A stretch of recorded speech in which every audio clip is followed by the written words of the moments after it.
আজকে ঝটপট বাচ্চার জন্য একটা টিফিন বানিয়ে নিলাম। তার জন্য প্রথমে একটি বাটিতে একটা ডিম ভেঙে নিয়ে তার মধ্যে 2 চা চামচ চিনি, সামান্য একটু মরিচের গুঁড়া, সামান্য একটু লবণ দিয়ে দিচ্ছি।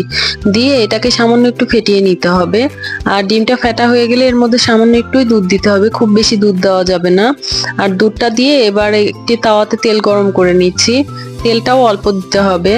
এবার ওই ডিমের ব্যাটারটাতে পাউরুটিগুলোকে চুবিয়ে ভেজে নিতে হবে। এই তো দেখছেন আমি পাউরুটিগুলোকে একে একে চুবিয়ে নিয়ে ভেজে নিচ্ছি। আর পাউরুটিটা যখন ভাজবেন তখন অবশ্যই চুলার জালটা লোতে রাখবেন, না হলে ব্রেডটা পুড়ে যেতে পারে। সো আপনারা এরকম লো আছে ব্রেডটা উল্টিয়ে পাল্টিয়ে ভেজে নিবেন। আর এই তো দেখছেন আমার ব্রেডটা প্রায় ভাজা হয়ে গিয়েছে। এবার আমি ব্রেডগুলোকে ছোট ছোট করে টুকরো করে দিব। বাচ্চাদের জন্য আসলে বাইটটা খুব ইম্পর্টেন্ট। আপনারা যদি খাবারটা ছোট বাইটের করে না দেন তাহলে বাচ্চারা খেতে পারবে না। সো আমি এটাকে 4 ভাগ করে দিচ্ছি। 4 ভাগ করে বাচ্চার টিফিনে দিয়ে দিব। সো আমি এভাবেই আমার বাচ্চার টিফিনগুলো করে থাকি। আর আমার বাচ্চা কতটুকু খাবে জানি না, কিন্তু আমি সবসময় তার জন্য চেষ্টা করি বিভিন্ন রকম টিফিন বানাতে। আপনারা এইভাবে আপনার বাচ্চাদেরকে দিতে পারেন। আর সবাই ভালো থাকবেন, আমার চ্যানেলের পাশে থাকবেন। আল্লাহ হাফেজ।